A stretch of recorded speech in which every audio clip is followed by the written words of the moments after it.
Hello students, how are you? I hope you all are fine. In today's session, we are going to discuss about some more organ systems that are used to classify the animals into different categories. Okay, so now we are going to start with the another type of organ system that is called nervous system, which is fifth in number. Okay, so nervous system.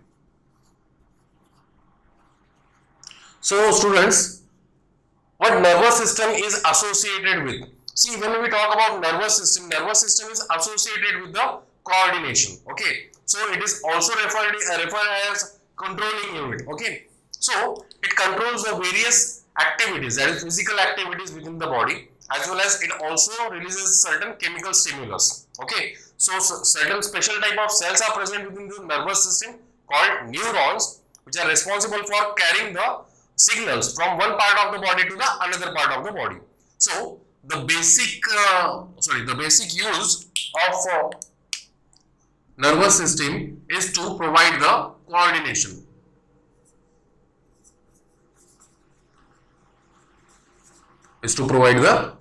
coordination. And in animals, okay, these are of different types. In different animals, we see different types of nervous system is being found. So let's see the examples. Okay, here in case of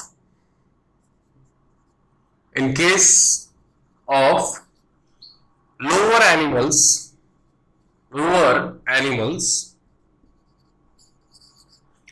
it is diffused type.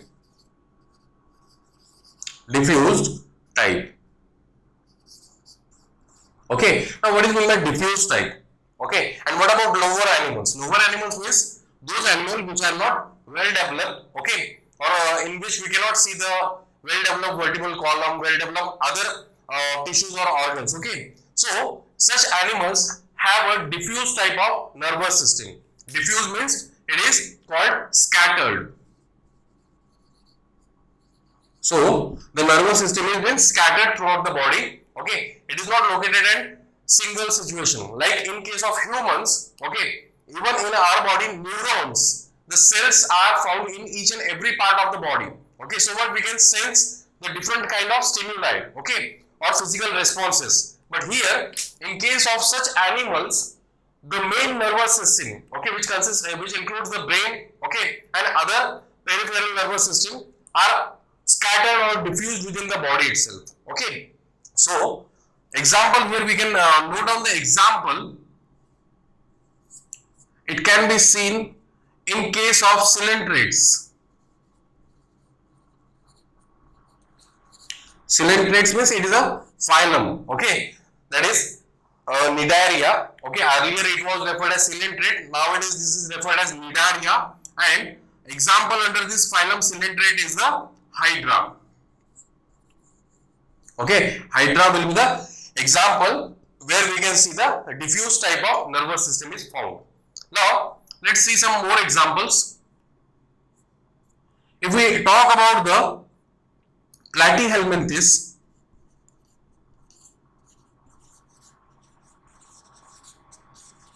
phylum Platyhelminthes and Aschelhelminthes.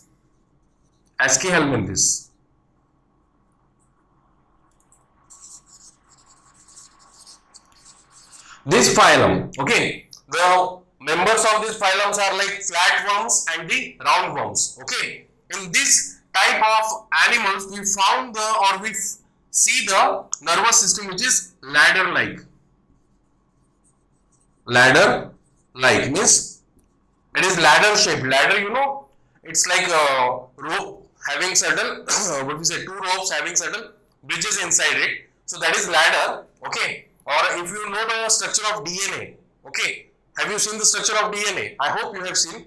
It is double helical structure, okay, and having in between the ladders. So such a structure can be seen in case of Platyhelminths and the Aschelhelminthes. Okay, ladder-like nervous system is there.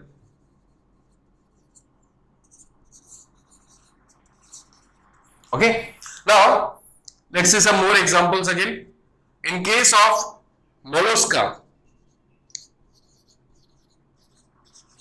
Okay, members of mollusca are generally found in the aquatic habitat. Okay, so like snail is there. Again, we can take an example of the squid. Okay, so these mollusk.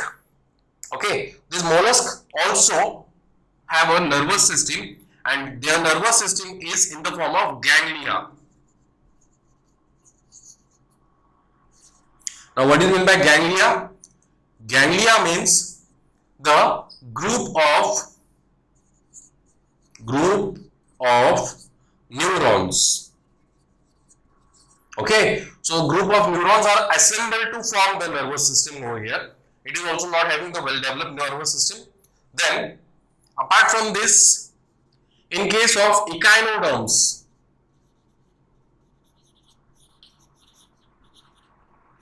so see, these are the names of the different phyla under which you are going to study different animals again.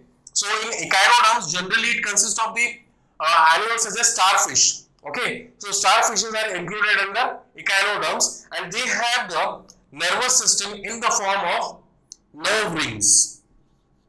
Nerve rings. So it is in the form of ring structure. Okay, and generally two nerve rings are found in the case of echinoderms, and which is acting as a nervous system. Okay, then apart from this, we have some more example like in vertebrates. In vertebrates, what type of nervous system is seen? It is actually been fully developed, or what we say, superior type of nervous system is found in the vertebrates, which includes the CNS and PNS. What is CNS? That is central nervous system, and peripheral nervous system. So these nervous systems are associated with regulating various physical as well as chemical stimuli formed within the body. Okay, like if we sense any kind of physical movement, like we sense hot conditions or the temperate conditions, we also sense very cold conditions. Okay, so this senses, when we are touching ice with our hand, okay, with our bare hand, what happens? The stimulus will be triggered towards our brain. Okay, so either we'll withdraw our hand or we'll enjoy that coldness. Okay, so that depends upon the type of reaction that is been proceeded by the central nervous system. Okay, and peripheral nervous system is also associated with the type of movements. Okay, that is here in central nervous system and peripheral nervous system we have 2 or 3 different types of neurons. Okay, the neurons which are responsible for receiving the stimulus, and the neurons which are acting upon it. Okay, that is sensory neurons and the motor neurons. About this we will discuss when we will discuss about the vertebrates. Okay, so this is one of the organ system found in case of animals, and on the basis of type of nervous system we can differentiate the animals. Okay, I hope you are getting this. Now we will move to the next type of organ system, that is called skeletal system. Okay, what is meant by skeleton, by the way? Skeletal system. See, skeletal system is associated with the formation of a framework. Okay, so we'll write here number 6, the skeletal system.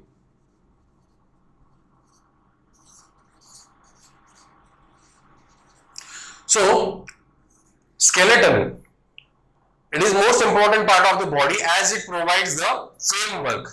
Okay, so it provides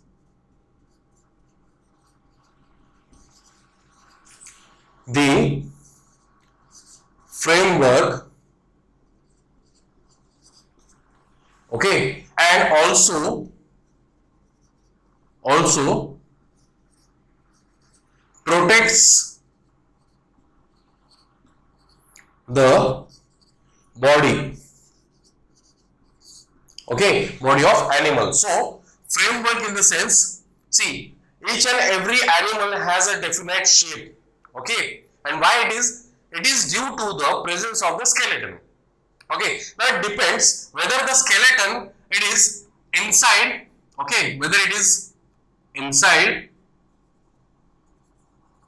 okay, or it is outside the body.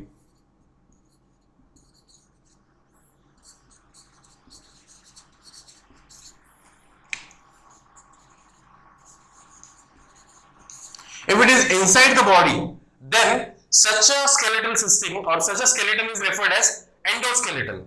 Okay, such a skeleton is referred as endoskeleton. And if it is found outside the body, then such a skeleton is referred as exoskeleton. Now, endoskeleton, it is generally found in what type of animals? It is generally found in all higher animals. That means their internal tissues, okay, they are lined with the bones, right? So it comprises all higher animals,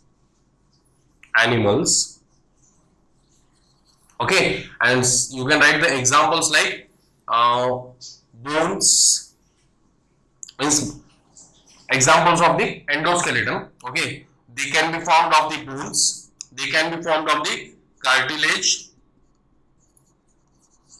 okay, they can be formed of the spicules or the spicules. Okay, so what is, see here, bones in the sense, in case of humans we see the bones are present, right? In case of aquatic animals such as aquatic fishes are there, in which we see the bony fishes are present, okay, and in case of humans as well as some fishes we see the presence of cartilage also. So that is nothing but a type of endoskeleton and also provides a protection and gives us a particular framework. Then what about spicules? Spicules are the type of endoskeleton which are formed in the phylum Porifera. See, I told you in the very beginning, like cellular level of organization was there, then cell aggregate body plan was there, right? In those, I have told you these are multicellular animals, but the cells are working on their independent. Okay, so here they are working independently. In such animals, okay, the endoskeleton is present and which is composed of these spicules. Okay, and these spicules may be formed by two different substances. That is, if it is formed by calcium, or it can be also formed by the silica. If it is formed by the calcium, then such type of endoskeleton is called calcareous. Okay, such type of endoskeleton is called calcareous. And if it is formed by the silica, it is called as siliceous. Okay, so this is about the endoskeleton. Now let's see the exoskeleton. Exoskeleton means what? A type of skeleton which is formed outside the body. Okay, and generally it is for the protection. It is provided protection as well as framework. So it is formed outside the body and it is formed in the form of nails. Okay, like we can take the examples. It is in the form of nails. We have the nails. So these nails are nothing but an exoskeleton. Then it may be in the form of horns. Okay, in Marathi Hindi we call sing. Okay, so these are the horns also acting as a exoskeleton. Then hooves. Okay, hooves, you know, the foot of the domestic animals or the herbivorous animal like cattle are there. On the what we say, foot of the cattle you can see a hard substance is present, right? The foot is like non-living, it is like acting as the nails only, which is also a exoskeleton. Okay, then in case of all other animals again we can see hooves are present. Then apart from this, feathers. Okay, feathers in case of birds, okay, we can see the feathers are also acting as a exoskeleton. Then finally we have the scales. So scales are present in most of the aquatic animals we can see. So scale is there. These scales are also acting as an exoskeleton. Okay. So this is about the skeletal system. I hope you are getting this. Okay. If you have any kind of doubt, you can text me. Okay. And you can also ask in the doubt session. Now, next we are going to move towards the next part, that is next organ system, that is reproduction or the reproductive system. So what is meant by reproduction, by the way? See, next, that is seventh one, the reproductive system. Okay, or what is meant by reproduction? It is the process by which new organisms are formed from the pre-existing one. Either they are formed by the single parent or they might be formed by the involvement of the two different parents. Okay, so on that basis we can also categorize the reproductive system or the reproduction process into two main types. That is, either it is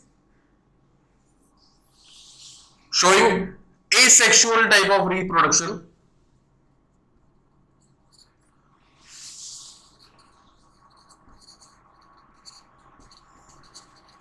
either it is showing the sexual type of reproduction,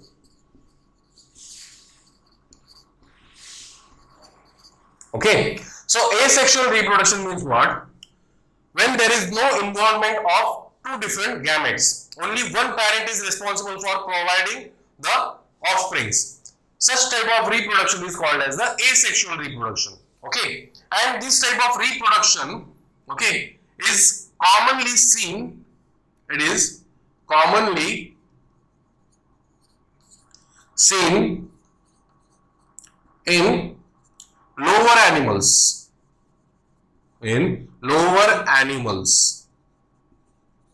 And what are the types of asexual reproduction by which they multiply or they reproduce? Are the examples like fission, then they may reproduce by budding, then they may reproduce by fragmentation,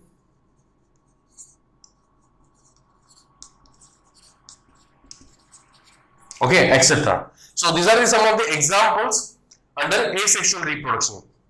In case of sexual reproduction, animals, okay, or the new offsprings are formed by union of two different animals or two different gametes, okay, and the sexual reproduction shows, it shows sexual dimorphism.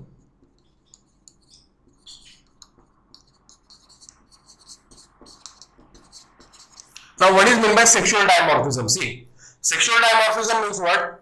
The sexes or the gametes of the animals are different. Male gamete is different and female gamete is different. Okay, so that is what sexual dimorphism is. Okay, now here, sometime the sexual reproduction may occur within the hermaphrodite animals. Okay, it may occur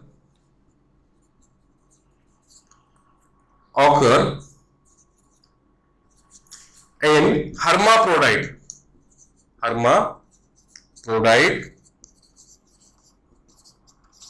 animals. So what do you mean by hermaphrodite animals? These animals are bisexual in nature. Within the single body, there will be presence of both male as well as female gamete. Okay, but as they have the both male and female gamete, they are not showing the reproduction within their body itself. Okay, so they undergo cross fertilization. Okay, let's say the example, in case of earthworm, they are hermaphrodite, right, and they are having bisexual nature. So at one position male gamete is present and another position that female gamete is present. But at the time of reproduction, I'll tell you, okay, suppose this is the earthworm, assume this is the earthworm, okay, so somewhere here, see, segmented body is there, here male gamete is present and here two female genital pores are present. Okay, this can be called as the male and this can be called as the female gamete. Okay, so it will undergo cross fertilization. Cross fertilization means what? It will lie onto the another earthworm.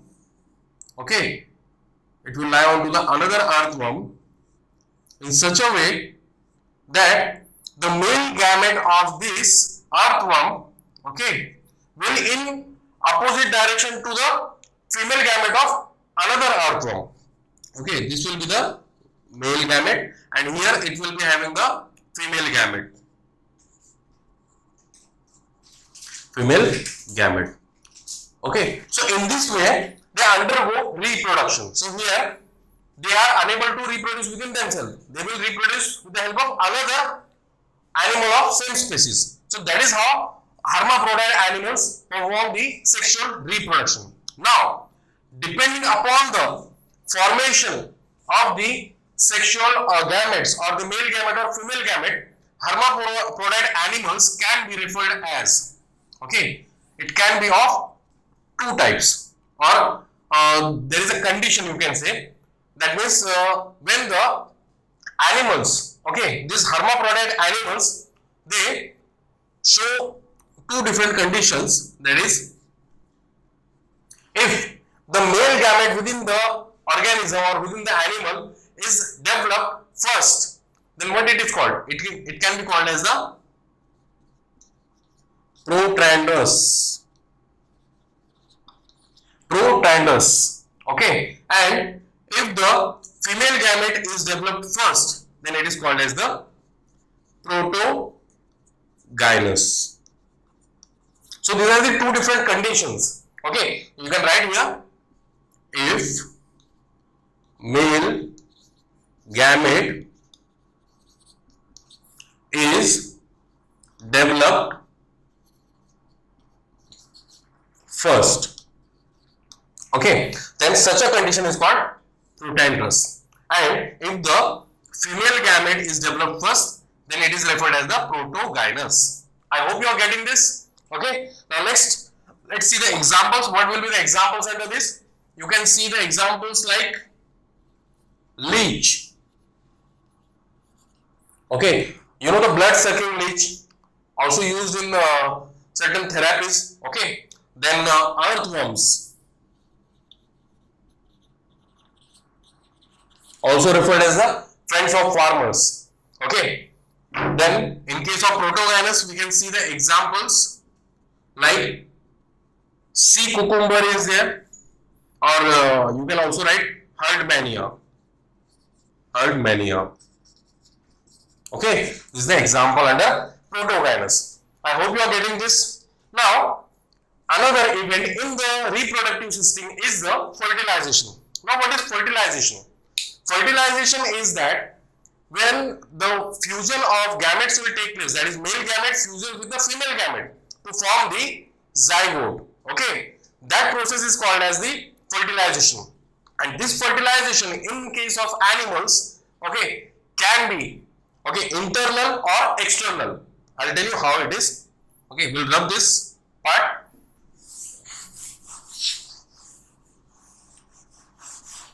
So the another event in case of reproduction is the fertilization. Fertilization. That is fusion of male and female gamete. Okay, and the result of this fusion, there will be formation of the zygote. Okay, so when male and female gamete fuses, they form the zygote. So that is called fertilization. Now the fertilization can be the internal or it can be the external. Now, what is meant by internal and external? See, internal means when the fertilization is taking place within the body of animal. Let's take an example of higher animal. Okay, where the baby is being developed. It is developed within the womb of that particular animal. Okay, that is within their body. So that is called internal type of fertilization. Okay, it takes place inside the body of animals. It takes place inside the body of animals. And external fertilization, and which is, see, internal fertilization is seen in case of higher animals. Higher animals. And external fertilization is that fertilization where the gametes are produced but they are not fused within the body. They are supposed to fuse within the external environment, outside the body. And where we find such type of situation, we find such type of situation in case of frogs. Okay, so you can write here, fertilization is outside the body. Okay, so fertilization is outside the body. Example is here the frogs. Okay, so in frog you see the male sits on the back of the female frog, and the reproduction in this organism will continue up to 2 to 3 days, and by which they will release the sperm and eggs, and this sperm and eggs are released within the water body. Okay, where they will fuse to form the zygote, and this zygote will undergo further development. Okay, and the development can be direct or indirect again. So let's see the development. Okay, so development in case of animals can be, okay, so development in case of animals, so development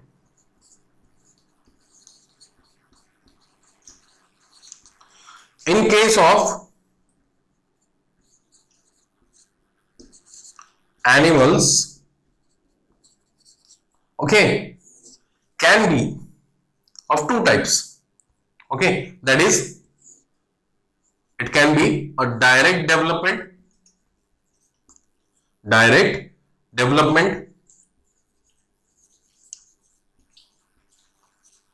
and it can be of indirect development.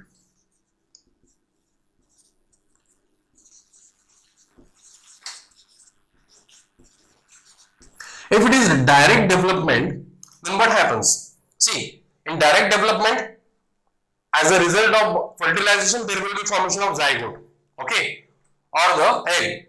That egg will give rise to the young ones. Okay, so egg produces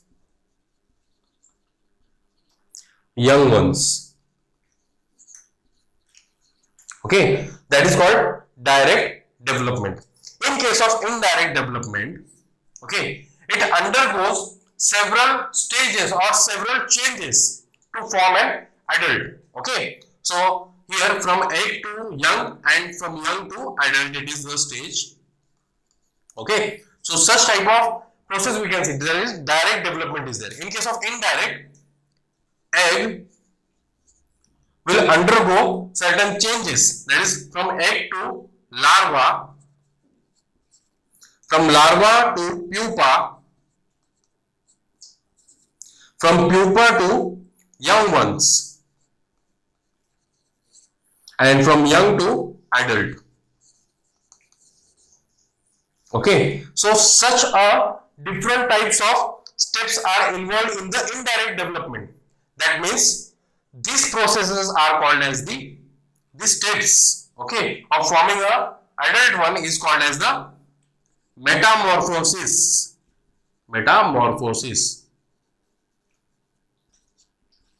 Okay, so metamorphosis can be again further of 2 types. Okay, we'll see here. So metamorphosis, I'll rub this. You can pause the video and you can note down this. So metamorphoses are of two types again.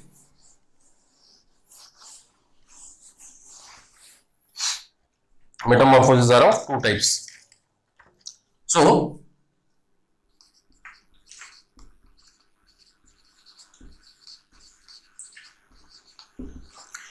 what is metamorphosis over here? That is a indirect type of development, and this metamorphosis is of two types. That is, it can be the progressive metamorphosis or it can be the retrogressive metamorphosis. So progressive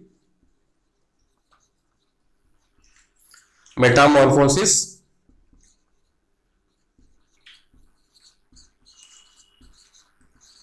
and another that is retrogressive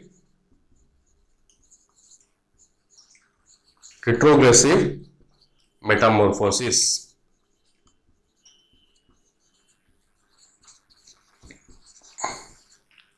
Now what is the difference between this? Okay, progressive means what? See, in animals what we see, the animals they grow up to a particular age in adolescence, but there is a phase between the adolescents and the young ones, right? So first they will grow, okay, after growing they walk or they show their different functions, okay, and later their secondary sexual characters will be developed and they will turn into teenage, from teenage to adult one, okay, and such a type of growth is called as the progressive growth, okay. So such a type of growth is called progressive metamorphosis, and retrogressive metamorphosis is that in some animals we see that certain organs that developed in the early condition, okay, when they are in developing condition, certain organs are developed, okay, and these organs will degenerate as they will mature. So in case of frogs, okay, example, frogs or tadpoles, okay, in tadpoles what we see, they have a long tail, okay, postnatal tail, it is called postnatal tail. So this postnatal tail, it is present in the earlier stages, but as it will develop into mature frog, the tail will be degenerated, okay. So that is called retrogressive metamorphosis, okay. I hope you are getting this. So this was the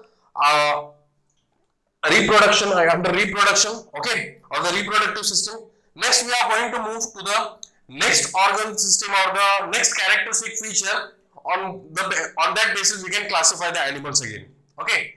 So another basis of classification of animal is on the basis of on the basis of body temperature.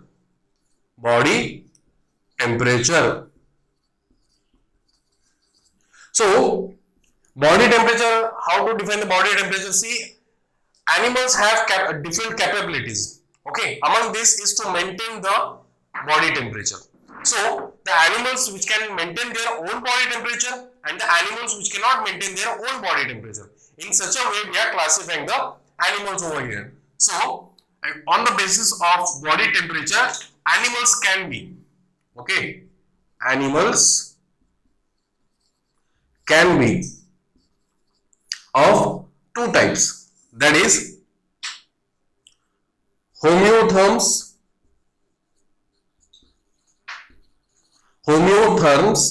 and the another one is the poikilotherms.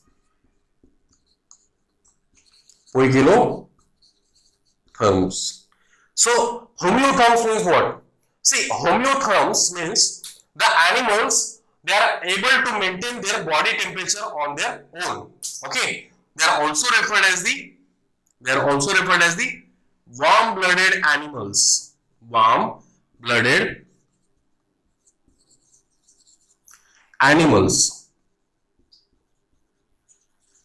Okay, these are also referred as warm-blooded animal, and these are also called as cold-blooded animals.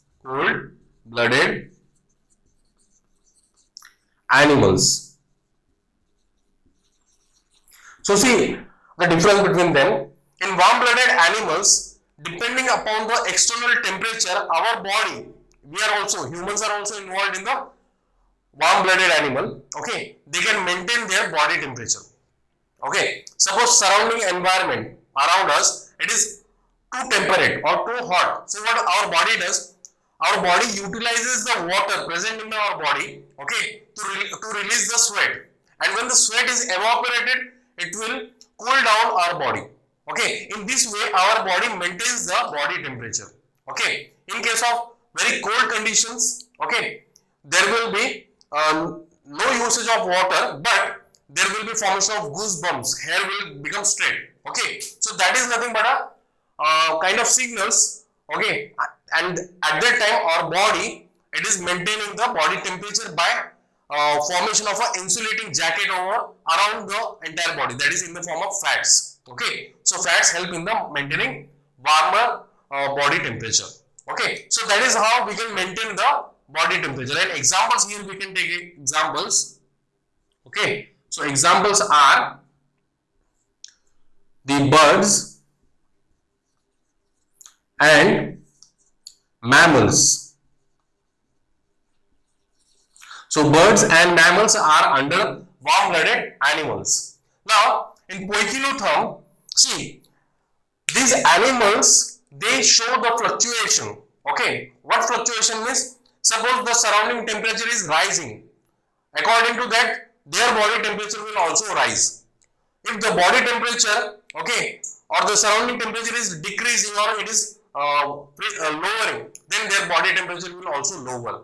So how it lowers? By maintaining the temperature in that particular environment. Okay, so most of the animals under poikilotherm, okay, they are unable to maintain their body temperature by their own, but they maintain their body temperature by the surrounding environment. See, in case of frogs, okay, amphibians or the reptiles, you see the reptiles or amphibians, where they are found, they are not found on the terrestrial land, okay, or they are not found in the air, right? So let's take an example of the reptile like a snake. Where it is found? It is found within the burrowing soil, right?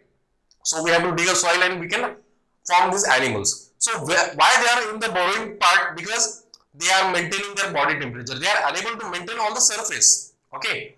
So they have different types of activities. In case of other reptiles, such as you can take an example of turtle also.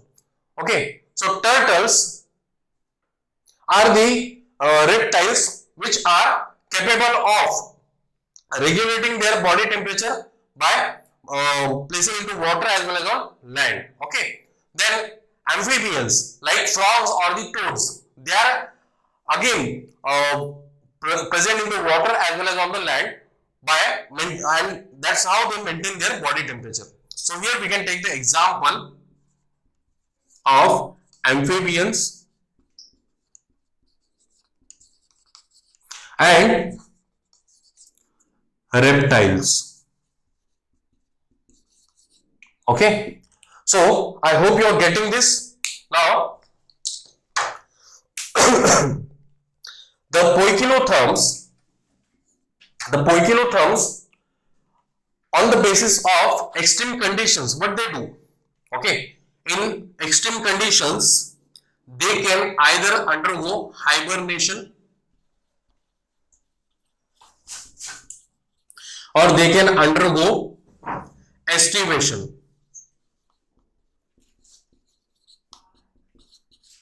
So hibernation means they undergo winter sleep. Okay, most of the animals they undergo winter sleep, like polar bear. Okay, so they hide themselves into the extreme winter so that the energy required to process the food will not be used actually. So they are undergoing winter sleep, that is called hibernation, and estivation is that is called summer sleep. So in case of certain rodents or certain animals such as snakes or the reptiles, we see that these animals burrow within the soil and they stay over there, right? So why? Because they cannot maintain the high temperature. So under soil the temperature is very less, so they can be able to maintain their body temperature. So these are the two different situations. You can write here winter sleep and here you can write the summer sleep. Okay, so I hope students you are getting all these points. That is on the basis of body temperature we can classify the animals into homeotherms and the poikilotherms. That is warm-blooded and the cold-blooded animals. Now we have seen the body temperature. That was the last characteristic feature on what basis we have classified animals into homeotherms and the poikilotherms. Now we will see a outline of the main classification of the kingdom Animalia. Okay, so how this kingdom Animalia has been classified into various different phyla, that we'll see here, and we'll draw a outline, okay, of classification. So outline of classification.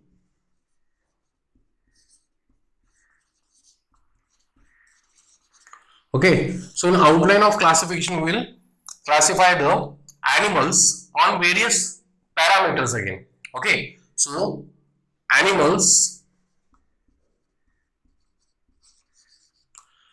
are classified or categorized or divided into two main types.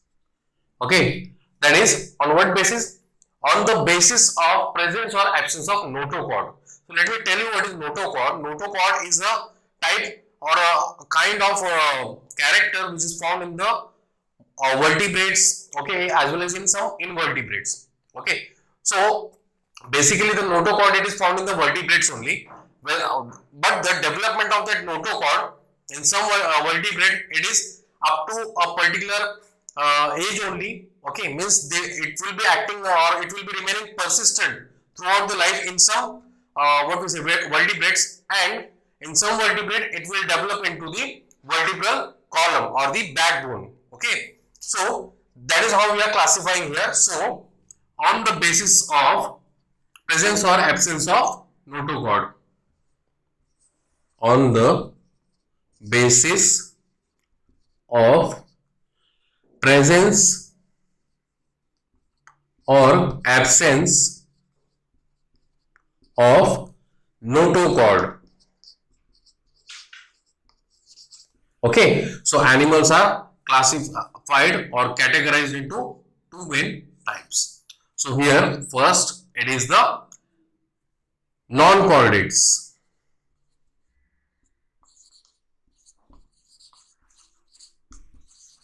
And the chordates. Now what is meant by non-chordates? The animals in which the notochord is absent, it is not present. So you can write notochord is absent, and in case of chordates, notochord is present. Notochord is present. Okay, now here in case of non-chordates, these are further divided into several phylum. Okay, these are further divided into several phylum. So it is further divided into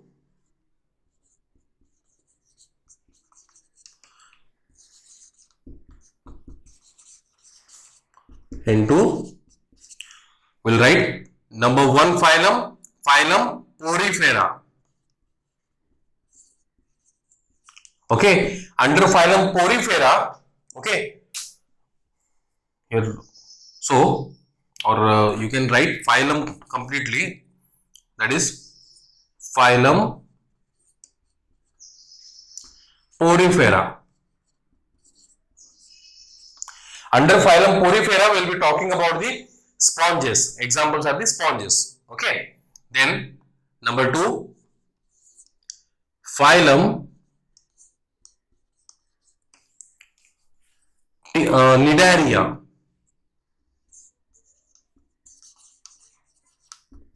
Earlier, this Cnidaria was also named as Coelenterix or Coelenterix. Now it is referred as the Cnidarian. Okay, and in Cnidaria we will discuss about the examples like Hydra.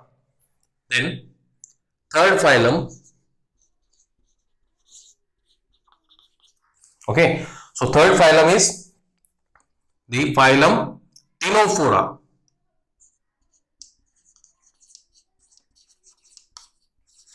Okay, third phylum is phylum Ctenophora. Fourth phylum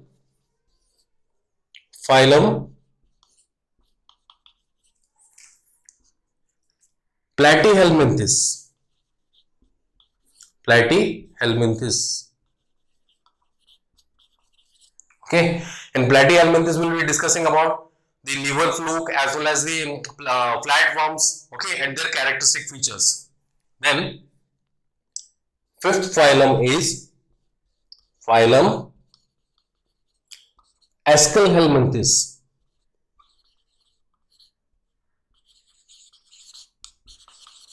Phylum Aschelhelminthes. In this we will be discussing about the roundworm. Okay, we'll see chordates later. Now I'll write here the names of other phylums. So the number 6. Okay, number 6. That is the after Aschelhelminthes, phylum Annelida.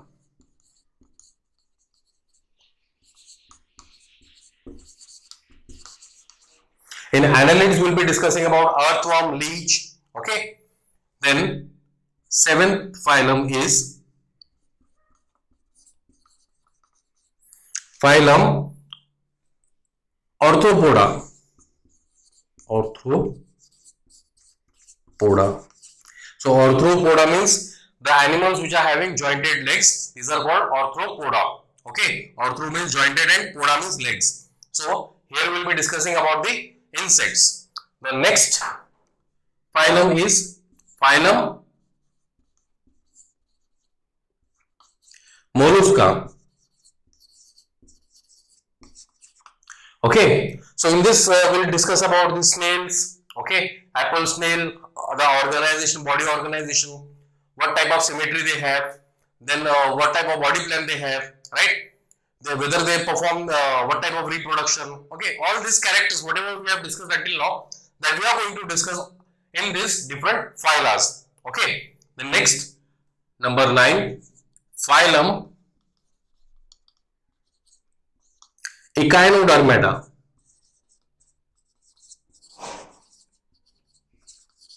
So in Echinodermata, what we'll discuss? We'll discuss about the starfish, its habitat.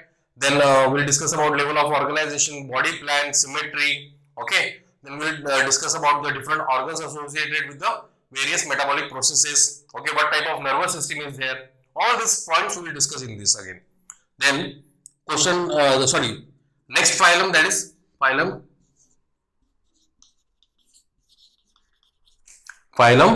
Hemichordata. So phylum Hemichordata is considered as the link between the chordates and non-chordates. Okay, so it is a link between chordates and non-chordate, and that is the Hemichordata. We'll discuss some example here and we'll see their characteristic features. So these many phylums are seen under non-chordates. Okay, we'll pause the video and write down in a sequence itself. Okay, don't write on other side, we will write in a sequence. Now next we will see the chordates. What are chordates and on what basis chordates are classified further into their different types. Okay, so I'll rub this.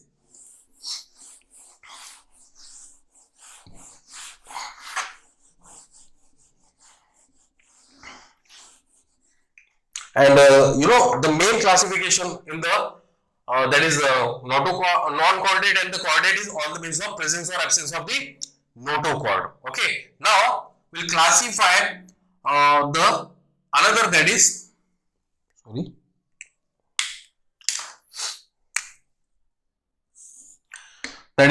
we are going to classify the chordates. So what are chordates basically?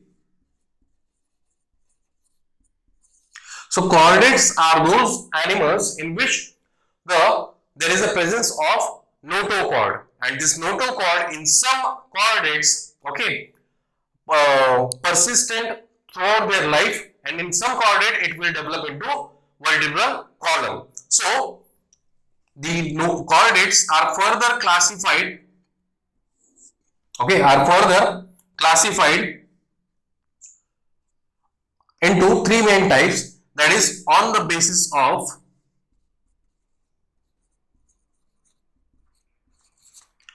presence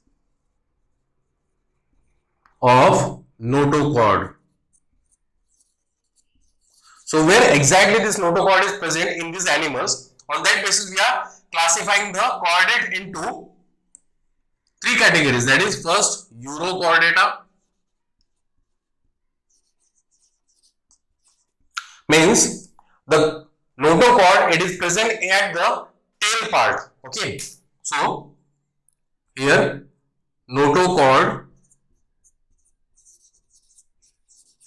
is present in tail region, okay. So that is urochordata. Apart from this, another category of chordata is the cephalochordata.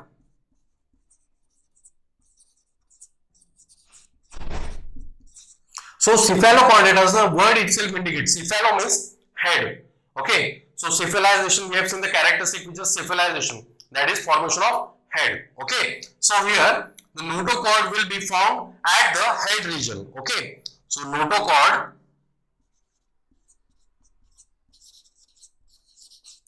is present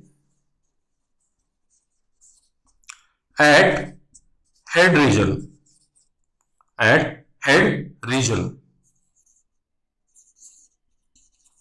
okay. So such type of vertebrates or such type of chordates are called cephalochordates, okay. The next we will see certain examples of this when we will come to the actual classification, when we will discuss about chordates in detail, okay. So we will see some examples also.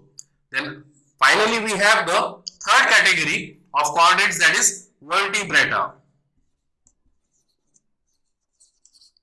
So vertebrata means here the notochord, it is developed into vertebral column. So notochord is replaced by vertebral column, okay. Here notochord is replaced by vertebral column, okay. So the notochord is replaced by the vertebral column, which will be acting as a backbone, okay. In Marathi it is called patica kana, okay. So that is nothing but a vertebral column, and the organism which possess the fully developed vertebral column are characterized by the term called vertebrata, okay. Now these vertebrates, okay, are further classified into again two categories, okay. So we'll see this classification of vertebrata further, and urochordata and cephalochordata, again they have a common name. They are also referred as the protochordates.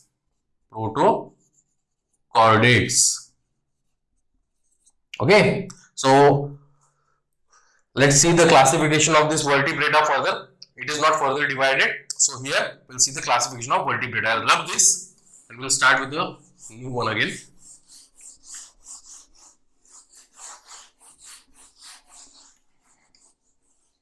So here vertebrates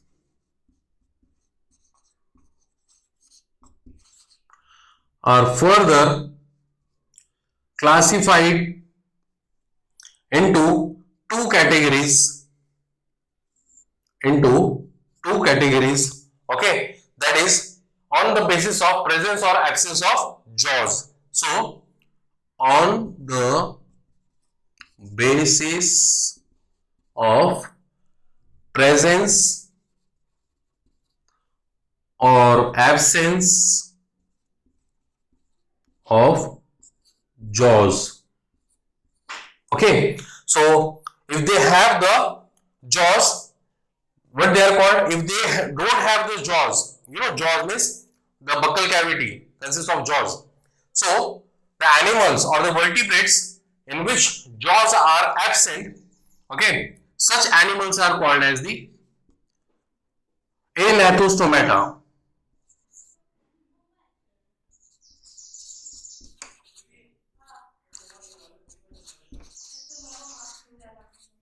Anathostomata. So here the jaws are absent, and the animals which have the jaws, they are called as the gnathostomata. Gnathostomata or gnathostomes or anathostomes. Okay, you can call anyway.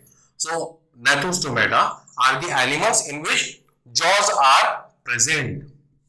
So they have the jaws present. Now the gnathostomatas, okay, the gnathostomatas are further classified, but we will see the example of anathostomata. Here the example of anathostomata is the jawless fish. Okay, so in river or in sea oceans, we see the jawless fish is there. Okay, so this jawless fish is an example of the anathostomata. But in case of gnathostomata, as they consist of jaws, these are further classified. Okay, these are further classified into two categories on the basis of locomotion. Okay, so on the basis of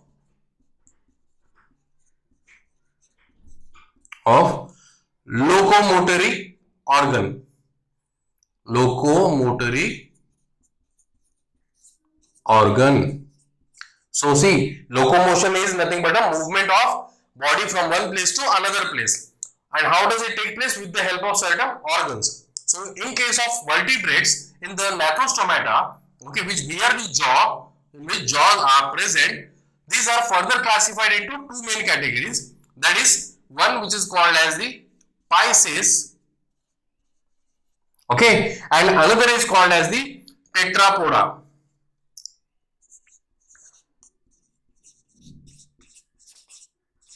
Or tetrapods. Okay, so Pisces means these animals have the fins. Okay, they have fins for locomotion. So how do the fishes move? With the help of fins, right? So that is called the Pisces. Okay, and here the Pisces uses the fins as the locomotory organs. Now this Pisces may include different types of fishes. It may include the bony fish. It may include the cartilaginous fish. Cartilaginous fish. Okay. Bony fish is also referred as osteocytes, and the cartilaginous fishes are also referred as chondrocytes. So here you can see these are the further classifications. Okay. Now tetrapoda. Tetrapoda means the animal which have the limbs. Okay, two pair of limbs. So here it includes the